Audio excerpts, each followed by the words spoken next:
그런 확실한 응답을 주셔서 믿음으로 일단 시작하게 됐습니다. 사실 요한계시록 그러면은 다들 어렵다 그럽니다.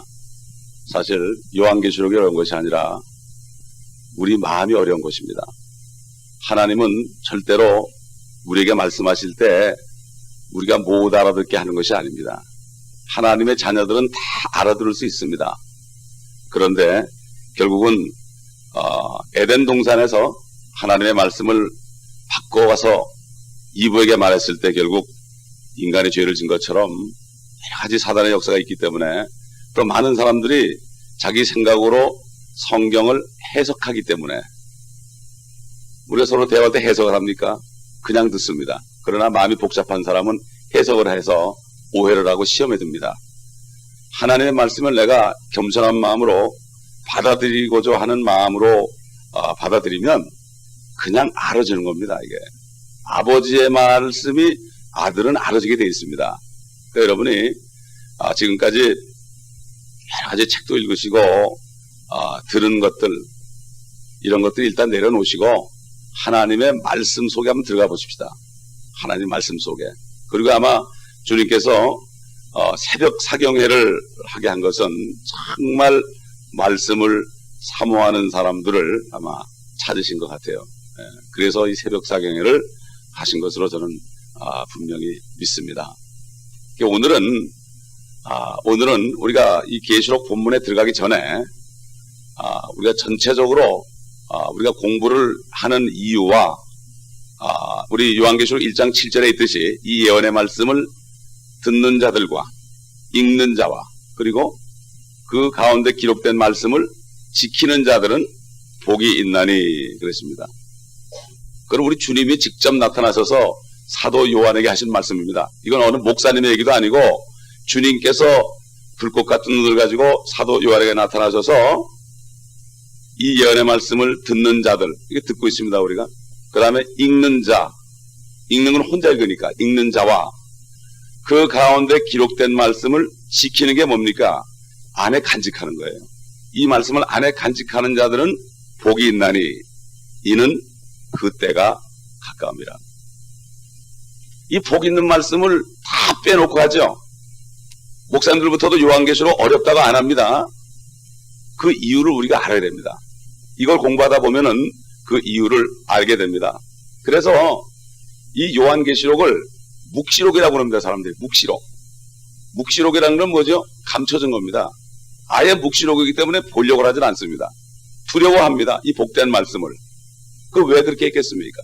사탄이는 이 말씀을 못 읽게 하고 듣지 못하게 하고 또 목사님들을 통하여 하지 못하게 합니다. 이게 얼마나 손해입니까 이게. 그 이유를 알게 됩니다. 이제 요한계시록에 있는 말씀을 이 예언의 말씀을 깨닫지 못하면 우리가 소망 속에 살 수가 없어요. 사실 살 수가 없어요. 그러니까 요즘에 신앙들이 현실에 정착하는 신앙이고 그렇게 하다 보니까 메시지도 현실에서 만족하는 메시지를 안 할 수밖에 없고 이런 때에 우리가 살고 있습니다. 요한계시록은 말 그대로 계시록입니다. 계시록이라는 것은 이렇게 들어서 보여주는 겁니다. 아주 딱 드러내는 거예요. 성경 전체, 창세기부터 그 신구약 성경 전체가 요한계시록에 요약이 되어 있어요. 그렇기 때문에 성경은 해석하는 것이 아니고 성경에서 성경이 답해주는 겁니다. 어느 누구도 내 생각으로 추측하면 큰일 나는 거예요. 성경 말씀 그대로 역사하는 겁니다. 성경 말씀은 바로 하나님이십니다. 성경이 말씀하는 거지 사람이 해석하는 것이 아닙니다.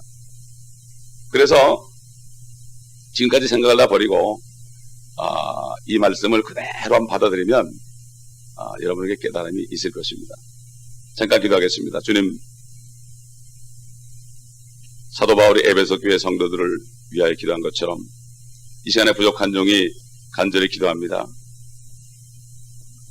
오늘 참석하신 한 분 한 분을 축복하시고 저들에게 지혜와 계시의 영을 주시옵시며 지성의 눈을 밝혀 주옵시사 하늘에 간직한 우리를 위한 그 유업의 풍성함이 무엇인지 알고 이 땅에서 소망 속에서 살아갈 수 있도록 도와주옵시기를 간절히 원합니다.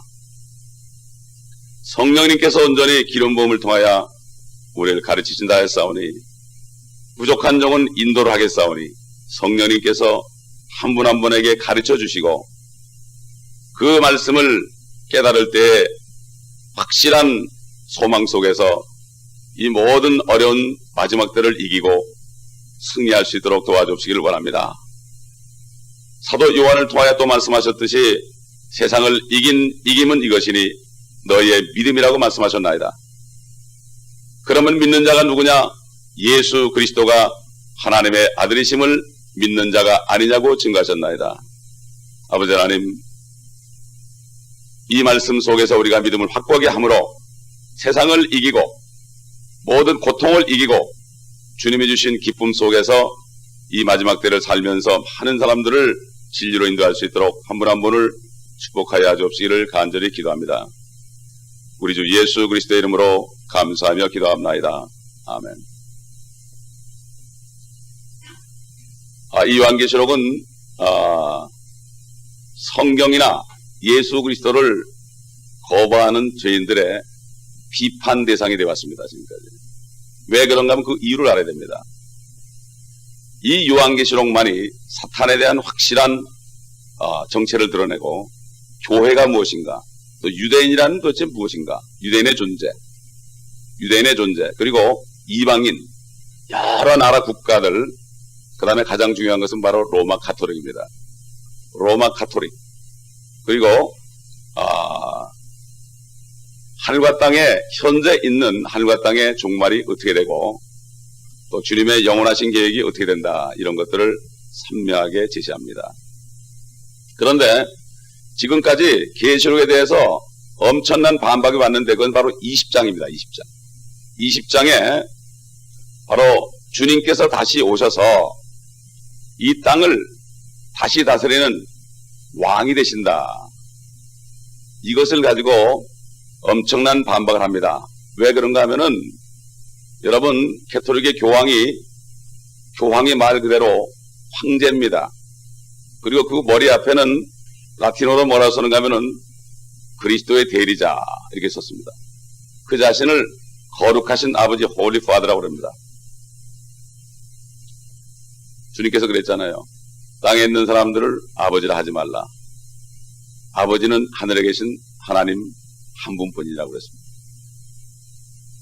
이 교황이 아버지가 됐고 그 밑에 신부들도 빠들의 아버지가 됐고, 그래가지고 지금 이 땅을 붙잡고 지금 전 세계를 종교를 통합하고 모든 민족을 자기 발 아래 무릎 꿇게 해서 하는 일이 뭔가 하면 예수 그리스도가 이 땅에 다시 오지 않는다는 사실, 내가 있기 때문에 이 바로 사상이 개신교까지 들어가고 신학생들한테 들어가가지고 지금 주님이 이 땅에 오셔가지고 다스리는 거에 대해서는 생소하게 생각합니다. 근데 그것이 없다면 우리는 소망이 없어요. 이 땅에서 고생할 이유가 없어요.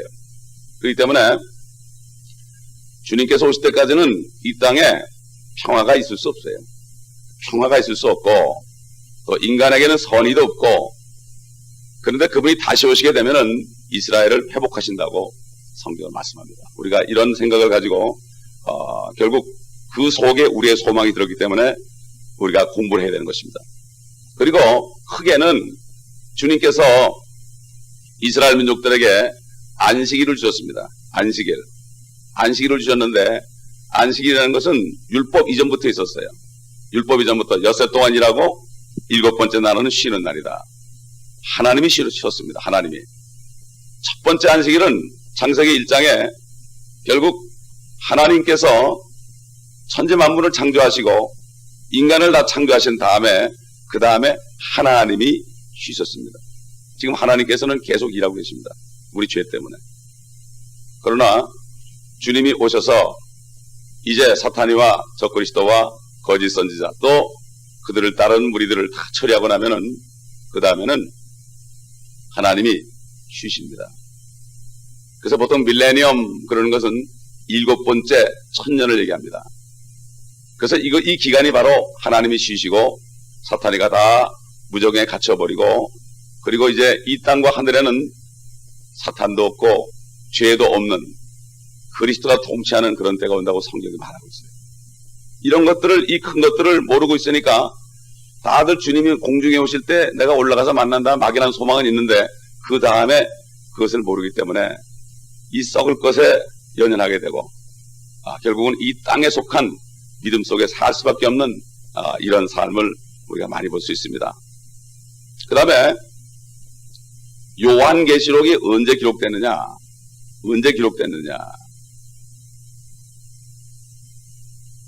신학교에 가게 되면은 다 어떻게 배우는가 하면은 서기 66년에서 69년에 기록했다고 배웁니다.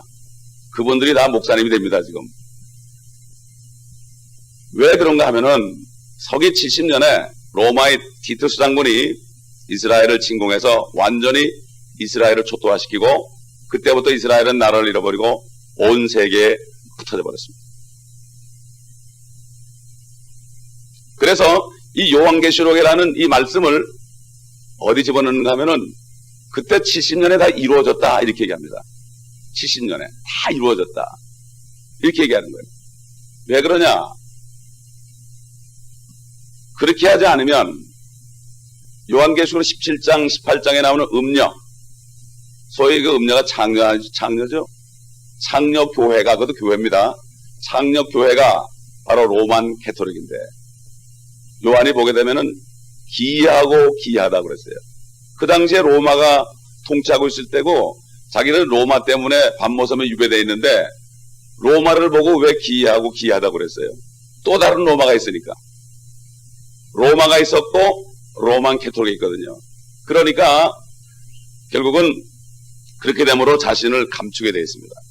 그래서 칼빈 선생님이 요한계시록을 주석을 못 썼습니다.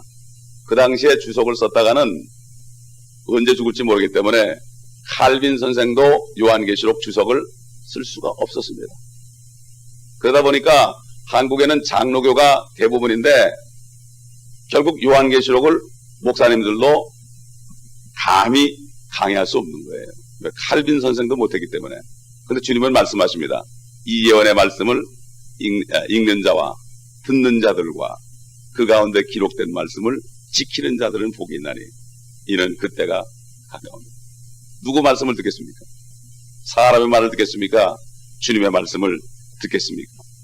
이 요한계시록은 로마 도미티안 황제 통치기간 서기 91년에서 96년 사이에 쓰여진 말씀입니다. 70년이 지나고 쓰여진 말씀입니다. 그렇기 때문에 여러분 이것을 절대 잊어버리지 마시고 우선 먼저 제가 여러분에게 이 말씀을 공부하기 전에 설명을 드리겠습니다. 나눠드렸죠, 다 전부. 지금 이 구약시대 잘 압니다. 아담으로부터 시작해서 노아를 거쳐서 모세 율법, 그래가지고 결국 예수 그리스도가 오셨습니다. 그래가지고 주님이 오셔서 이제 죽으시고 부활하셔서 하늘로 올라가셨습니다. 주님이 피를 흘리시고 죽으신 때부터 신약이 시작돼가지고 지금 우리는 지금 거의 2000년이 넘었습니다. 근데 사실 로만 캘린더로 2000년입니다. 그러나 1년은 360일이고 성경의 1년은 360일이고 세상의 로만 캘린더는 365일 또 4년마다 한 번씩 윤달이 있어서 366일이 됩니다.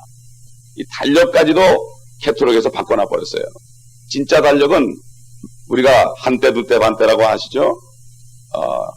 3년 반, 1260일. 결국 1년이 360일입니다. 결국 우리의 음력이 거기에 맞습니다, 사실은. 그렇기 때문에 이 로만 캐톨릭은 모든 것들을 다 바꿔놔 버렸어요.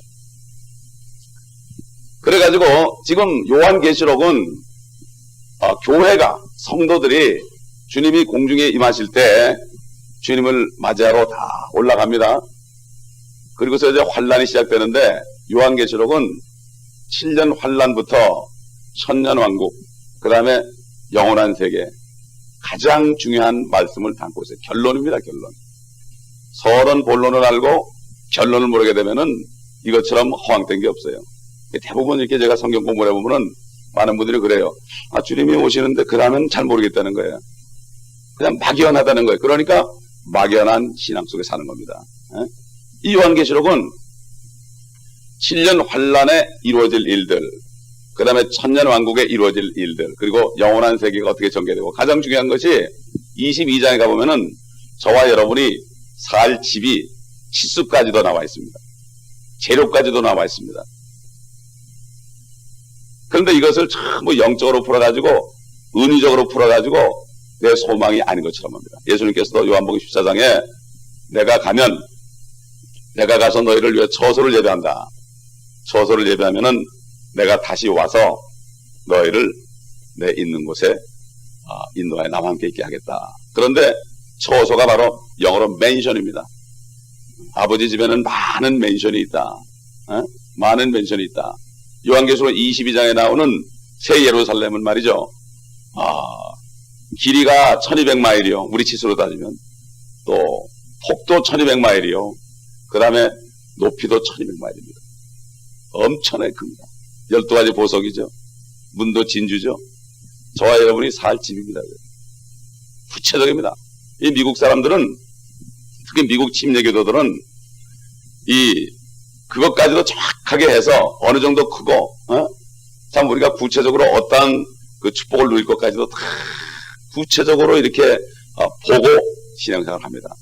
우리가 그냥 이렇게 살다가 죽으면은 천국은 가겠지 이렇게 살지 말고, 정말 요한계시록에 있는 이 예언의 말씀을 우리가 깨닫게 되면은 왜 축복이 오는가, 이것을 우리가 말씀을 배워가면서 알게 됩니다. 지금 거듭난 성도들이 공중으로 올라가고 환란 때부터 있을 말씀이 기록됐으니 우리하고 무슨 상관이 있는가, 이렇게 생각할 수 있죠. 그렇지 않습니다. 이것을 깨닫게 되면은 마음속에서 막 올라오는 게 있습니다. 사랑하는 사람들이 지금 예수 믿지 않다가 저기 들어가면 어떻게 될까? 마지막 요한계시록의 20장에 그들의 눈물을 씻어준다는 게 뭡니까? 우리의 가장 슬픈 눈물이 뭐가 되겠습니까? 주님 만날 때 내 사랑하는 사람들이 구원받지 못하고 지옥으로 떨어진 것을 볼 때 얼마나 눈물이 나겠습니까? 그렇기 때문에 우리는 이 말씀들을 폭을 보면서, 전체적인 그것을 보면서 우리가 말씀을 공부할 때 여러분이 이해를 할 수가 있습니다. 그리고 구체적으로 밑에 도표를 보게 되면은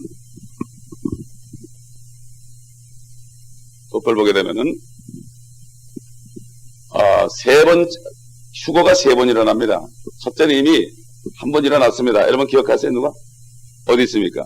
마태복음 27장에 예수님께서 십자가에서 죽으셨을 때 잠자던 성도들이 많이 일어나고, 우리 찾아볼까요? 한번 27장, 마태복음 27장.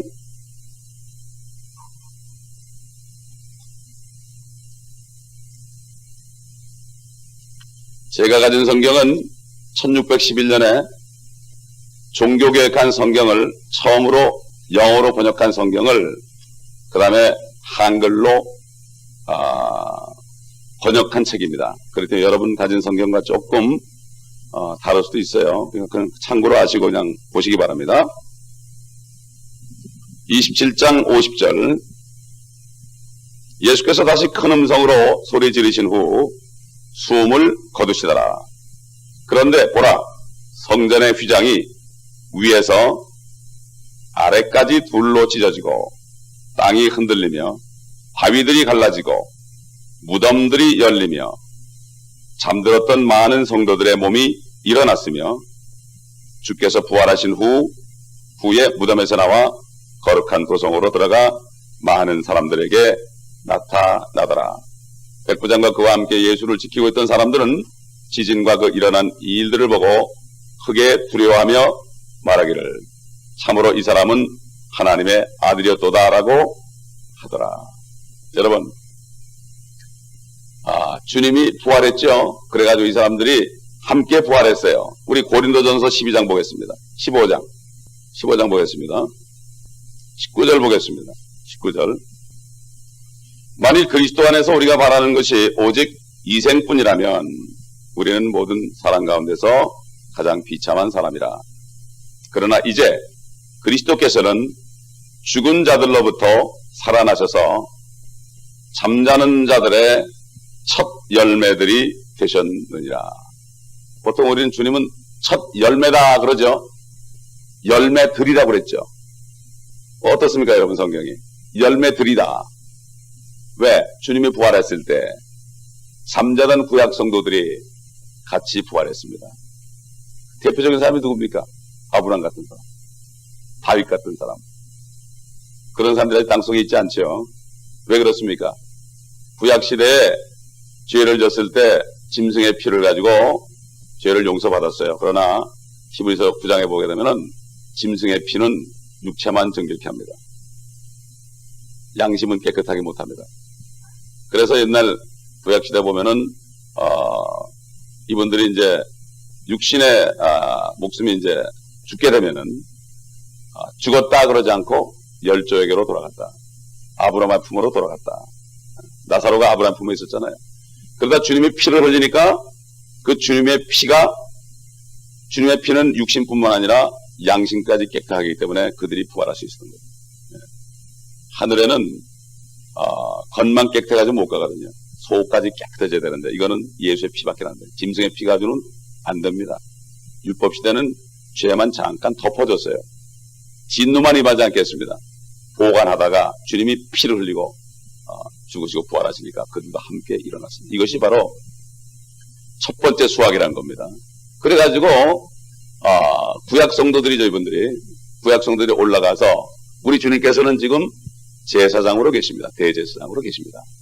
그래서 이제부터 예수 그리스도를 믿는 사람은 믿는 순간에 그 피의 능력으로 양심이 깨끗해지기 때문에 죄 없다 하는 참 칭의를 받고 구원을 받게 된 것입니다.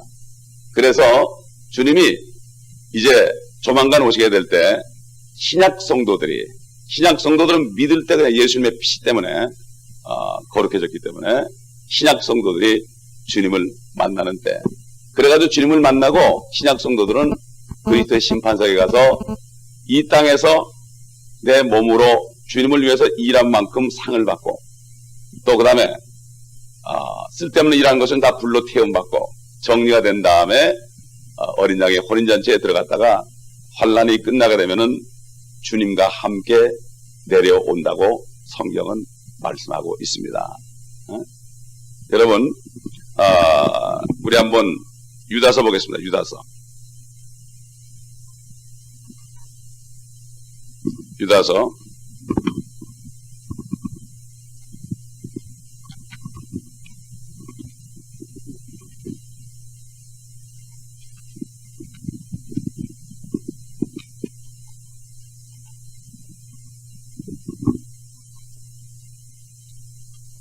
유다서 1장밖에 없죠.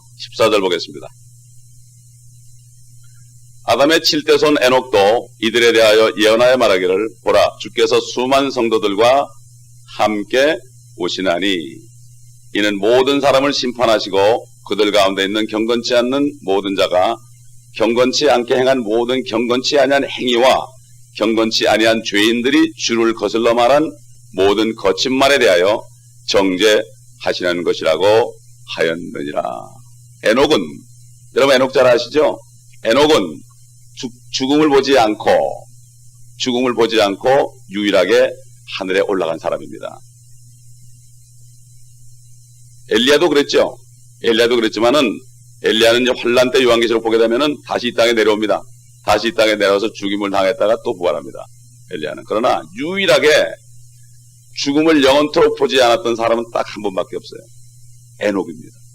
이 에녹은 주님이 오실 때 변화돼서 주님을 만나는 우리들이 될 수도 있어요. 주님이 우리 살아있을 때 오시면 우리가 될 수가 있어요. 에녹은 바로 우리 같은, 주님이 오실 때 살아있다가 변화돼서 죽음을 보지 않고 주님을 만나는 사람들의 하나의 샘플입니다. 이 에녹의 연하기를 주님이 재림할 때 수많은 성도들과 함께 오신다고 그랬어요. 함께 오신다. 성도에는 구약 성도도 있고 신약 성도도 있습니다. 우리 한번 스갈에서 보겠습니다. 스갈에서. 이제 앞으로 성경을 많이 찾습니다.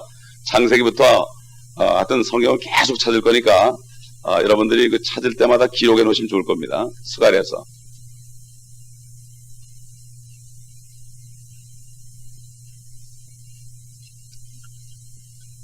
스가랴서 14장 보겠습니다.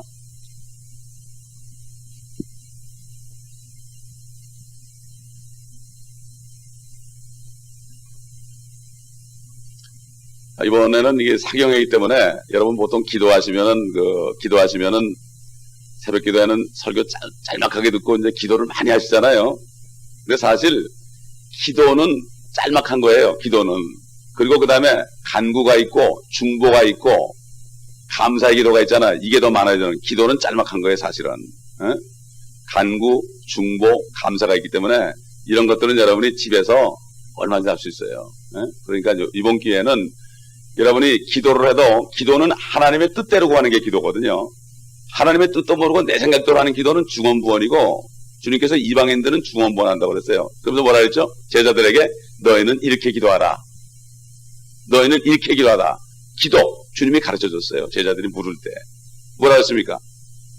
하늘에 계신 아버지 이름이 거룩히 여김을 받으시고 첫째 여러분이 새벽에 나와가지고 다른 거 없이 아버지 참 거룩한 이름 거룩히 여김을 받으시옵소서 이 한마디 하면은 얼마나 기뻐하는지 몰라요. 아버지가 다른 거 하지 말고 그 다음에 뭐라 했습니까?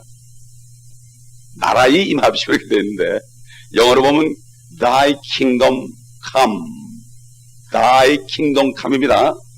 여러분 나라는 네이션이죠. 킹덤은 뭡니까? 에? 왕국이죠. 근데 왕국이란 말 왜 안 씁니까? 여호와의 증인이 써먹었으니까. 하여튼 좋은 말은 다 써먹었어요. 이단들이. 재림까지 다 써먹었어요. 10월 28일 나와가지고 쑥 들어가 버렸어요. 재림도 못해 얘기도 못해 이제. 좋은 거는 이단이 다 써먹어가지고 얘기들을 못해. 그 다음에 구원받았습니까? 그럼 구원파가 생각나니까 구원받았으니까 얘기도 못하고 거듭나섰습니까? 그 얘기도 못하고 할 말이 없어요. 이제 우리는 다 써먹어가지고. 에? 왕국이 임합시며 그게 뭡니까? 왕국이 뭡니까? 하나님이 직접 다스리는 그 왕국이 이 땅에 하늘에서 이룬 것처럼 이 땅에 이루어지다 그랬죠. 이거를 빼먹으면 안 되는 거예요. 이거. 그렇기 때문에 보세요. 지금 스가랴 14장 보십시다. 보라 주의 날이 오나니 네 약탈물이 네 가운데서 나누리라. 내가 모든 성읍들을 모아 예루살렘을 대적하여 싸우게 하리라. 성읍은 함락되고 집들은 강탈당하며 여자들이 욕을 당하고 성읍의 절반이 사로잡혀 갈 것이나 백성의 나머지는 성읍에서 끊어지지 아니하리라. 그때 주께서 나가 그 민족들을 대적하여 싸우시리니 전쟁의 날에 싸우셨을 때처럼 하시리라. 이건 앞으로 환란 때 모든 민족의 이스라엘 대적합니다. 이제 지금까지 미국 때문에 이스라엘이 보호됐지만 앞으로 성도들이 다 떠나고 나면은 미국도 무법천지가 됩니다. 환란 때 되면은 이 땅에는 예수를 믿지 않는 유대인들과 또 믿지 않는 이방인들 또 교회는 다녔지만은 주님을 영접하지 않고 교인들은 다 남아 있습니다. 그때도 교회는 버젓이 존재합니다. 그럴 때 이 땅에는 아무도 예수 그리스도를 하나님의 아들로 믿는 사람이 아무도 없습니다. 환란 때가 되면은. 그러니 이스라엘은 공격의 표적이 되는 겁니다. 그래서 4절 그때 뭐라 했습니까? 그의 발이 그날에 예루살렘 앞 동편에 있는 올리브산 위에 서시리니 감람산이죠. 올리브산 위에 서시리니 올리브산은 그 중간이 동쪽과 서쪽으로 갈라져 매우 큰 골짜기가 생길 것이며 산의 절반은 북쪽으로 산의 절반은 남쪽으로 옮겨지리라. 너희는 산들의 골짜기로 도망하리니 이는 산들의 골짜기가 아살까지 미칠 것입니다. 정녕 너희가 도망하리니 마치 유다의 우시야 왕의 시대에 너희가 지진 앞에서 도망했던 것과 같으리라. 주 나의 하나님께서 주 여호와 하나님이죠. 주 나의 하나님께서 오시리니 모든 성도들이 주와 함께 하리라. 모든 성도들이 주와 함께 하리라. 여러분 이 말씀이 이루어졌습니까? 안 이루어졌습니까? 안 이루어졌습니다. 우리 주님에 대한 예언이 800가지가 있습니다. 300가지는 주님이 육신으로 이 땅에 우리 죄를 위해 죽으시러 오시기 위한 예언의 말씀이었습니다. 나머지 500가지는 재림하시는 주님에 대한 예언입니다. 예언은 이미 이루어진 것이 아니고 앞으로 이루어질 것입니다. 근데 지금 해토릭의 영향으로 기독교계가 요한계시록은 이미 이루어졌다. 그리고 이 모든 것들을 영적으로 해석해가지고 실제 이렇게 일어난 것이 아니다. 심지어 제가 콜롬비아 갔을 때 신학교에 가서 이제 전도 특강을 하고 그 목사님하고 대화를 하는데 심지어 그 목사님이 그러더라고요. 아마겟돈은 이미 일어나고 있다고. 아마겟돈이 지금 전쟁을 하고 있다는 거예요. 요한계시록에 있는 아마겟돈이 지금 일어나고 있다는 거예요. 그 어떻게 일어납니까? 그랬더니 악과 선의 싸움이 아마겟돈이라는 거예요. 그런 말씀이 성경에 어디 있습니까? 대답을 못하죠. 그건 자기 스스로 깨달은 거예요. 배운 겁니다. 그게. 요한계시록 보면은 아마겟돈 되면은 거기서 살아남을 자가 없습니다. 예? 그러므로 여기 지금 그의 발이 그날의 예루살렘 앞 동편에 있는 감람산 올리브산에 서신다. 5절에 가니까 하나님께서 오시리니 모든 성도들이 주와 함께 하리라. 모든 성도입니다. 모든 성도. 우리 골로새 3장 보겠습니다.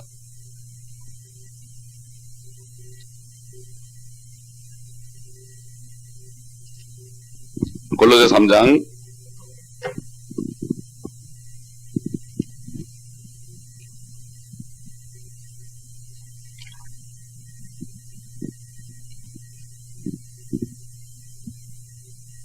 1절부터 보겠습니다. 그러므로 너희가 그리스도와 함께 살아났으면 위에 있는 것들을 구하라.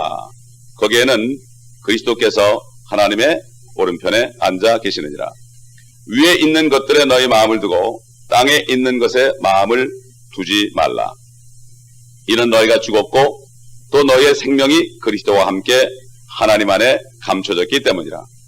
우리의 생명이신 그리스도께서 나타나실 때 그때 너희도 그와 함께 영광 가운데 나타날 것이라. 너희가 누굽니까? 골로새 교회 성도들입니다. 성도가 누굽니까? 예수 그리스도를 구주로 영접하고 영이 거듭난 사람들을 성도라고 그럽니다. 그렇기 때문에 주님 오시게 되면은 성령으로 거듭난 사람들은 누구나 다 주님을 만납니다. 여러분 열처녀 비유 아시죠? 열처녀 비유. 지혜로운 처녀가 5명 있고 또 그 다음에 게으른 처녀가 5명 있죠. 등불 준비한다. 그래가지고 보통 기도를 많이 해야만 주님을 나중에 맞이할 수 있다 그러죠. 기도를 많이 해야만. 그러나 여러분에게 한번 질문하겠습니다. 누가 한번 대답해 보세요. 신약이 언제부터 시작됐습니까? 신약이. 에? 언제? 신약이 언제부터 시작됐습니까? 마태복음 1장 1절입니까? 이걸 잘 알아야 돼요. 왜냐하면은 신약이라는 것은 뉴 테스타멘트입니다. 뉴 테스타멘트. 뉴 테스타멘트. 제가 오늘은 이 쓰는 걸 준비를 못해가지고 내일부터 좀 써서 하겠습니다. 뉴 테스타멘트라는 건 뭔가 하면은 예수 그리스도의 피로 된 새 언약입니다. 뉴 테스타멘트가. 그럼 주님이 피를 흘리기 전까지는 아직도 구약 시대입니다. 그렇죠? 주님이 언제 피 흘렸습니까? 마태복음 27장에 한 50절 정도 가면 나오죠. 요한복음 19장 20절 가면은 주님이 탁 죽으십니다. 피 흘리고. 열처녀 비유는 뭐냐? 열처녀 비유는 처녀라는 것은 우리 그리스도를 얘기하는 게 아니에요.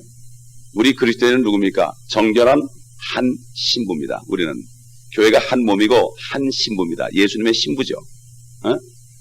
이스라엘의 결혼을 보게 되면은 신랑이 집을 장만하고 다시 이제 신부를 데리러 올 때 거기 들러리 처녀들이 신랑을 맞이합니다. 그 열처녀는 우리를 위해 들러리 된 유대인들을 얘기합니다. 그렇기 때문에 우리는 바로 신부예요, 신부. 그러므로 앞으로 이제 공부를 하게 될 겁니다. 이게 우리가 성경을 바로 깨닫지 않으면은 내가 기도를 많이 못했으니까 나는 주님을 못 만날 거다. 이렇게 돼가지고 불안해지는 거예요. 절대 그럴 게 없습니다. 주님이 다 이루어놨습니다. 주님이 완전히 이루어놨습니다. 아멘. 그 때문에 두려워하는 시간에 내가 나가서 한 사람이라도 주님께로 인도하는 게 가장 최선의 방법이에요. 최선의 방법. 그 다음에 네 오른손이 범죄하거든 찍어버려라. 두 손을 가지고 지옥에 들어가는 것보다 한 손을 가지고 들어가지 않는 것이 낫다.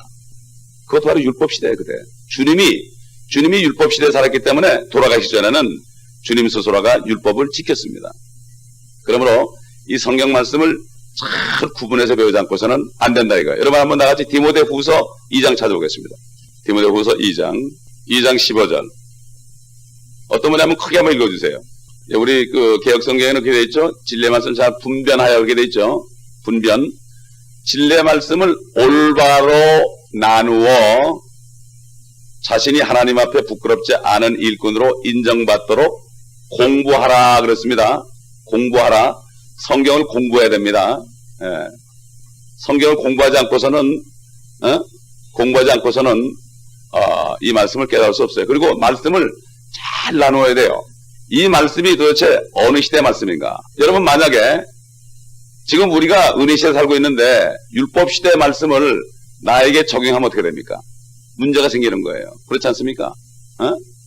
또 율법이 있기 전에 양심을 가지고 하나님이 심판하시는 그때 살던 사람들이 있었는데 우리가 지금 은혜 시대 그들의 시대로 들어간다면 어떻게 되겠습니까?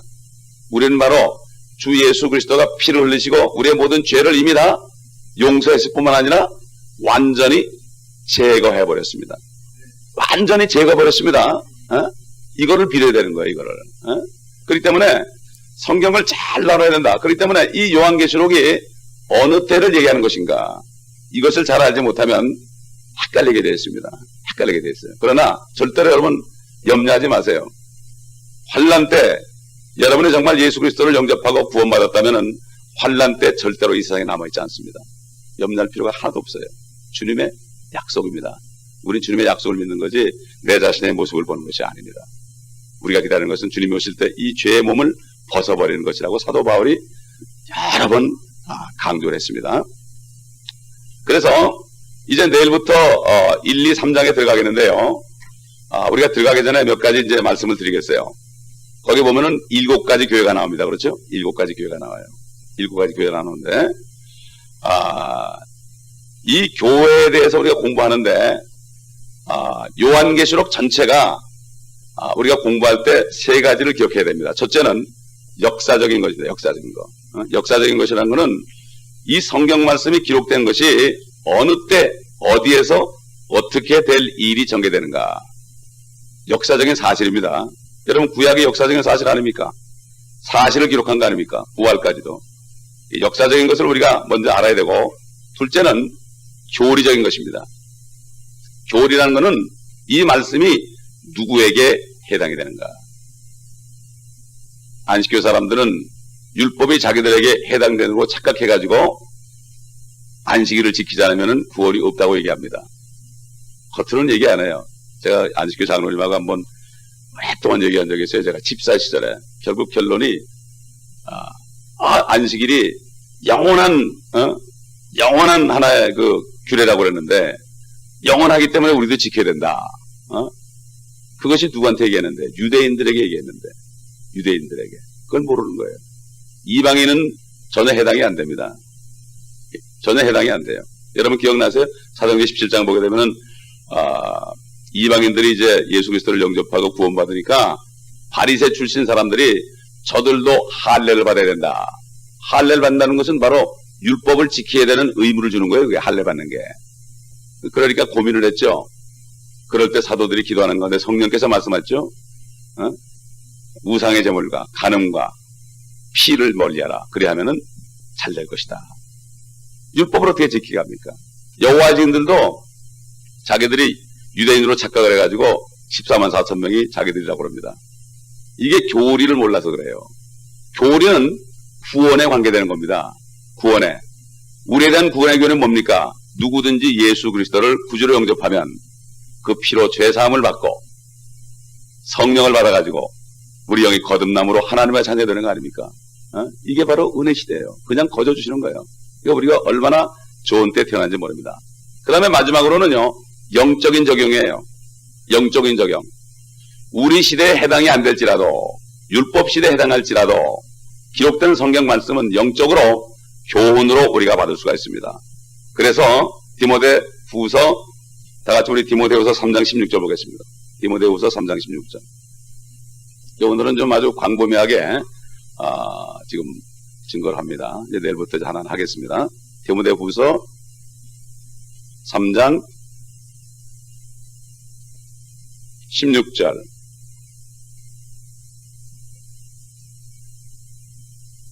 모든 성경은 하나님의 영감으로 주어진 것이로 교리와, 아마 옛날 개혁에는 교리가 빠졌죠? 교리와 책망과 바로잡음과 의로 훈육하기에 유익하니 이는 하나님의 사람이 온전하게 되며 모든 선한 일에 철저히 구비되게 하려 함이니라. 하나님의 말씀은 첫 번째는 교리입니다. 교리는 뭐죠? 닥트린입니다. 닥트린은 성경 닥트린이지 무슨 교단의 닥트린을 얘기하는 게 아닙니다. 이 교리라는 것은 사람으로 얘기하면은 척추와 같습니다. 척추가 발화되지 않으면 문제가, 모든 병의 근원이 됩니다. 구원의 교리가 바르지 않기 때문에 다른 복음이 전파됩니다. 그러니까 캐톨릭에서는 예수만 믿어야 되는 게 아니다, 마리아도 믿어야 되고 선행을 해야 된다, 이래가지고 예수님의 피가 완전 구속을 했는데 저들이 거기다 뭘 더해버렸습니다. 그래서 이단이 되는 겁니다. 그래서 이 교리가 틀려버리면은 주님이 하신 일들을 완전히 망가뜨려 버립니다. 그러므로 예수 그리스도 한 분, 그분만이 우리의 구원이 된다. 100%입니다. 이거는 99.9%가 아닙니다. 내 선행은 나에게 축복을 주는 거지 절대 그것 때문에 구원받는 게 아닙니다. 그렇기 때문에 이 교리를 잘 모르게 되면 안 되는데, 그러나 이 요한계시록은 결국 이 영적인 적용도 해서 이 안에 교훈도 우리가 받을 수 있다는 사실을 우리가 기억하면 됩니다. 역사적인 것, 교리적인 것, 영적인 것. 그래서 성경 말씀을 여러분이 배우시면서 이 세 가지를 구분하지 않고서는 이게 혼잡하게 돼가지고 내가 받은 구원을 의심하게 됩니다. 우리 다 같이 갈라디아서 1장 보겠습니다. 갈라디아서 1장 6절 보겠습니다. 나는 너희가 그리스도의 은혜 안으로 너희를 부르신 분으로부터 그렇게 빨리 떠나 다른 복음을 따르게 됨을 이상히 여기노라. 다른 복음은 없나니 다만 너희를 교란시키는 어떤 사람들이 있어서 그들이 그리스도의 복음을 변개시키려는 것이라. 그리스도의 복음입니다. 그러나 우리뿐만 아니라 하늘에서 온 천사라도 우리가 너희에게 전한 것 외에 어떤 다른 복음을 전한다면 그는 저주를 받으리라. 우리가 전에도 말한 것 같이 지금도 내가 다시 말하노니 누구든지 너희가 받은 것 외에 어떤 다른 복음을 전한다면 그는 저주를 받으리라. 예수 그리스도 외에 구원이 있다고 그러는 거, 다른 게 더해지고 빼지고, 이것은 다른 복음입니다. 그렇기 때문에 지금 시대는 은혜 시대이기 때문에 이 복음만 전해야 되지, 환란 시대에 전해질 복음을 전했다는 이단이 되는 겁니다. 그런 사람이 많이 나타났습니다. 한국에. 우리가 절대로 조심해야 됩니다. 이 교리를 모르게 되면 안 됩니다. 그래서 이 요한계시록이 교회 시대가 아닌 환란 시대에 관계된다는 사실을 몇 가지만 제가 여러분에게 맛을 보여드리겠습니다. 첫째로 요한계시록 1장 10절 보겠습니다. 1장 10절. 여러분 이제 오늘 집에 가셔서 1장을 읽어보세요. 1장 10절.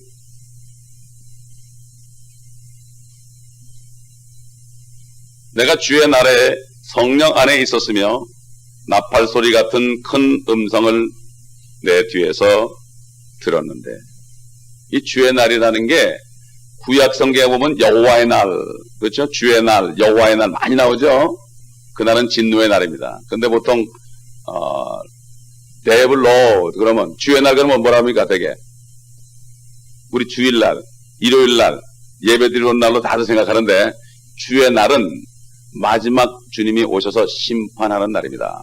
환란 끝에 주님이 오셔서 심판하는 날을 주의 날이라고 그랬는데, 지금 사도 요한은 2000년 전에 자기가 주의 날에 있었다는 거예요.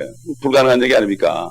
그런데 성령 안에서, 그러므로 옛날 다윗도 성령 안에서 그는 우리 시대까지 바라보면서 예언을 할 수 있었습니다. 저와 여러분도 마찬가지입니다. 우리가 성령 안에 살게 되면은 하나님의 말씀이 알아집니다. 옛날 여러분 초대 기독교인들이 그렇게 핍박을 받는데도 어떻게 견뎠는가 생각해 본 적 있습니까? 그들이 만약 2000년이 더 있어야 된다고 알았다면 얼마나 실망했겠습니까? 그런데 그들이 성령 안에 있었기 때문에 2000년도 지나서